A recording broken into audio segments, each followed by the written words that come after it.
அனைவருக்கும் வணக்கம். கடகராசினியர்களுக்கு நிகழ இருக்கும் மே மாதம் 3ஆம் தேதி முதல் 9ஆம் தேதி வரை உள்ள அடுத்த 7 நாட்கள் என்ன மாதிரியான நன்மைகள் எல்லாம் ஏற்பட இருக்கு, கிரகநிலைகளின் ரீதியாக அமையிருக்கும் சாதகங்கள் என்ன, பாதகங்கள் என்ன, மேலும் என்ன மாதிரியான முன்னேற்றங்கள் எல்லாம் ஏற்பட இருக்குது. சுக்கிரனுடைய ஆட்சி வீட்டில் சூரியன், சுக்கிரன், புதன், குரு ஆகிய 4 கிரகங்களுடைய இணைவால் அடுத்த 7 நாட்களில் உங்களுடைய வாழ்வில் இவை நடந்தே தீருங்க.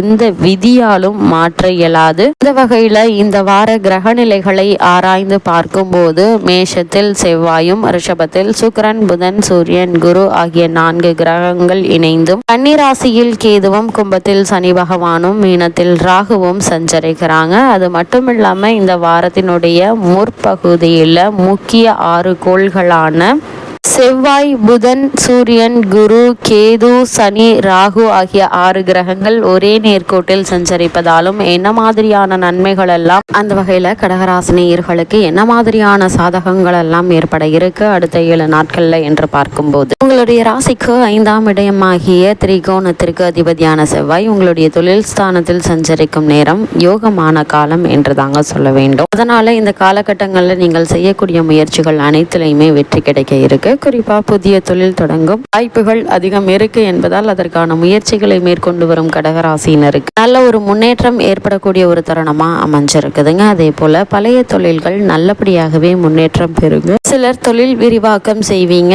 வீடு, நிலம் முதலிய ரியல் எஸ்டேட் தொழில் செய்பவர்களுக்கு நல்ல வாய்ப்புகளும் லாபமும் கிடைக்கக்கூடிய ஒரு தருணமா இந்த 7 நாட்கள் அமைஞ்சிருக்குதுங்க. அதே போல கடகராசினியர்களுக்கு முக்கியஸ்தர்கள் உங்களுடைய தேவையான உதவிகளை செய்வாங்க. சுக்கிரன் உங்களுக்கு சாதகமாக இருப்பதால வருமானம் நிலைக்குங்க. வீண் செலவுகள் என்பது அதிகம் இருக்காது. கணவன் மனைவி இடையே அந்யோன்யம் அதிகரிக்குங்க. குரு பகவான் சுபபலம் பெற்று இருப்பதால திருமணம் போன்ற சுபகாரிய நிகழ்ச்சிகளை மேற்கொள்பவர்களாக இருந்தீங்க அப்படின்னா தாராளமாக அதற்கான முயற்சிகளை நீங்க இந்த வாரத்துல மேற்கொள்ளலாங்க. இருந்தாலும் கூட அஷ்டமத்தில் சனி பகவான் சஞ்சரிப்பதால இந்த திருமண சம்பந்தமான முயற்சிகள்ல தடங்கல்கள், தாமதங்கள் அல்லது தவறான வரனை நிச்சயித்து விடுவதற்கான வாய்ப்புகள் அதிகம் இருக்கு என்பதை கிரகங்களுடைய சஞ்சார நிலைகள் மீண்டும் மீண்டும் உங்களுக்கு அறிவுறுத்துதுங்க. இந்த திருமண சம்பந்தமான முயற்சிகள்ல வரனை பற்றி தீர விசாரித்து ஆராய்ந்து அதற்கு பிறகு வரனை நிச்சயிப்பது மிக மிக நல்லதுங்க. அதே போல உத்தியோக காரணமாகவோ அல்லது மற்ற காரணங்களுக்காகவோ குடும்பத்தை விட்டு பிரிந்திருந்தவர்கள் ஒன்று சேரக்கூடிய ஒரு தருணமா அமைஞ்சிருக்குதுங்க. பூர்வீக சொத்து சம்பந்தமாக ஏற்பட்டு வந்த பிரச்சனைகள்ல உங்களுக்கு சாதகமான தீர்ப்பு கிடைப்பதற்கான சாத்தியக்கூறு அதிகம் இருக்குதுங்க. கடகராசினியர்களை பொறுத்த வரைக்கும் குடும்ப பொருளாதார நிலையை மேம்படுத்துவதற்கான முயற்சிகள்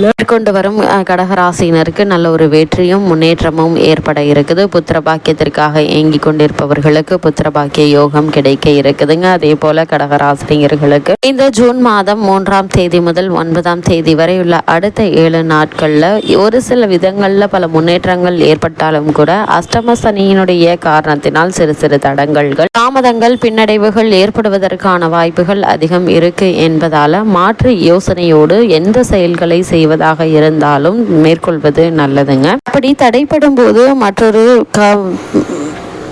மாற்று சிந்தனையை பயன்படுத்தி அவற்றில் வெற்றி காண முடியும் என்பதை கிரகநிலைகள் உங்களுக்கு முன்கூட்டியே அறிவுறுத்துது. இந்த வகையில கடகராசினியர்களுக்கு இந்த வார கிரகநிலைகளை ஆராய்ந்து பார்க்கும் போது இந்த வாரத்தினுடைய தொடக்கத்தில் உங்களுடைய ராசிநாதனான சந்திரன் உங்களுடைய ராசியிலேயே சஞ்சரிக்கும் வகையில இந்த வாரம் தொடங்குதுங்க. அதே நேரம் அஷ்டமத்து சனியினுடைய ஆதிக்கம் மேலோங்கி இருக்குதுங்க. குருவினுடைய பார்வை சகாயஸ்தானத்தில் பதிவதால இடையூறுகளும் மத்தியில் சில நல்ல பலன்களும் கிடைக்குங்க. தனாதிபதியான சூரியன் லாபஸ்தானத்தில் சஞ்சரிப்பதால் பொருளாதார பற்றாக்குறை படிப்படியாக தீருங்க. எதையும் யோசித்து செய்வதன் மூலமே நற்பலன்களை பெற முடியும் என்பதை கிரகநிலைகள் மீண்டும் மீண்டும் அறிவுறுத்துது. அது மட்டுமில்லாம உங்களுடைய ராசிக்கு 4, 11 ஆகிய இடங்களுக்கு அதிபதியானவர் சுக்கிரன். அவர் தற்போது உங்களுடைய ராசிக்கு லாபஸ்தானத்தில் தான் சஞ்சரிக்கிறாங்க. லாபஸ்தானத்தில் தன் சொந்த வீட்டில் சஞ்சரிக்கும் போது தொழில் வளம் என்பது சிறப்பாக இருக்குங்க. உத்தியோகம் மற்றும் தொழில் மற்றும் வியாபாரத்தில் நல்ல ஒரு முன்னேற்றம் ஏற்பட இருக்கு. உத்தியோக மாற்றம் கூட உறுதியாகலாங்க. அதே மாதிரி வெளிநாட்டில் இருந்து வரும் தகவல்கள் உங்களுக்கு ஆதாயம் தரும் விதமாக அமைய இருக்குதுங்க. குடும்பத்தில் ஒற்றுமைக்கு குந்தகம் விளைவித்தவர்கள் உங்களை விட்டு விலகுவாங்க. ஆடம்பர செலவுகள் அதிகரிக்குங்க. பழைய ஆபரணங்களை கொடுத்துவிட்டு புதிய ஆபரணங்கள் வாங்கும் முயற்சியில் அதற்கான முயற்சிகள் நல்ல ஒரு முன்னேற்றம் ஏற்பட இருக்குது. புதிய ஒப்பந்தங்கள் வந்து சேர இருக்குங்க. இதன் காரணமாக உங்களுக்கு லாபம் அதிகரிக்கக்கூடிய ஒரு தருணமா இந்த அடுத்த 7 நாட்கள் அமைஞ்சிருக்குது என்பது என்பதை கிரக நிலைகள் உங்களுக்கு அறிவுறுத்துது. கடகராசினியர்களை பொறுத்த வரைக்கும் புதன் உங்களுடைய ராசிக்கு 3 மற்றும் 12 ஆகிய இடங்களுக்கு அதிபதியானவருங்க. அது மட்டும் இல்லாம சகாயஸ்தான அதிபதி அவர் லாபஸ்தானத்தில் சஞ்சரிக்கும் போது நிலுவையில் உள்ள பாக்கியங்கள் வசூலாகி பரவசப்படுத்துங்க. கருத்து வேறுபாடுகள் அகலுங்க. உத்தியோகத்தில் இருப்பவர்களின் கருத்துக்களை உயரதிகாரிகள் ஏற்றுக்கொள்வாங்க. அதே போல நண்பர்கள் மூலம் நல்ல தகவல்கள் கிடைக்க இருக்குது. உடன்பிறப்புகளின் திருமண நிகழ்வுகள் உள்ள மகிழும் விதம் நடைபெறுங்க. அரசியல்ல பிரகாசிப்பவர்களுக்கு ஆச்சரியம் தரும் விதமாக புதிய பொறுப்புகள் கிடைக்க இருக்குது. மாமன் மைத்துனர் வழியில் இருந்த மனக்கசப்பு மாறுங்க. கல்வி சம்பந்தமாக எடுத்த முயற்சிகள் கைகூடும் வண்ணம் அமையிருக்கு என்பதை கிரக நிலைகள் தெளிவாக உங்களுக்கு உறுதியளிக்குதுங்க. அதே போல செவ்வாய் தனது சொந்த ராசியான மேச ராசியில் சஞ்சரிக்கிறாரு. இந்த செவ்வாயினுடைய சஞ்சாரம் உங்களுக்கு யோகம் செய்யும் கிரகமாக செவ்வாய் தன்னுடைய சொந்த வீட்டில் சஞ்சரிக்கும் இந்த நேரத்தில் அற்புதமான பலன்கள் உங்களுக்கு தானாகவே வந்து சேரக்கூடிய ஒரு தருணமா அமைஞ்சிருக்குதுங்க. புதிய தொழில் தொடங்குவது பற்றி தீட்டிய திட்டங்கள் நிறைவேறுங்க. புகழ்மிக்கவர்கள் உங்களுக்கு பின்னணியாக இருந்து பல நல்ல காரியங்களை முடித்து கொடுப்பாங்க. புனித பயணங்கள் அதிகரிக்குங்க. அதே போல வீடு கட்டுவது, கட்டிய வீட்டை பழுது பார்ப்பது போன்றவற்றில் கவனம் செலுத்தக்கூடிய ஒரு தருணமாகவும் இத்தருணம் அமைஞ்சிருக்குது என்பதை கிரகநிலைகள் உங்களுக்கு அறிவுறுத்துதுங்க. அது மட்டும் இல்லாம கடகராசினியர்களை பொறுத்த வரைக்கும் இந்த வாரத்துல பொது வாழ்வில் உள்ளவர்கள் எதையும் யோசித்து முடிவெடுப்பது நல்லது. வியாபாரம் தொழில் செய்பவர்களுக்கு ஏற்றமும் இறக்கமுமான நிலை உருவாகுங்க. உத்தியோகத்தில் உள்ளவர்களுக்கு வேலை பளு கூடுங்க. கலைஞர்களுக்கு மறைமுக எதிர்ப்புகள் அதிகரிப்பதற்கான சாத்தியக்கூறுகள் அதிகம் இருக்குது. ராசியை சேர்ந்த மாணவ மாணவிகளுக்கு கல்வியில் அக்கறை தேவைங்க.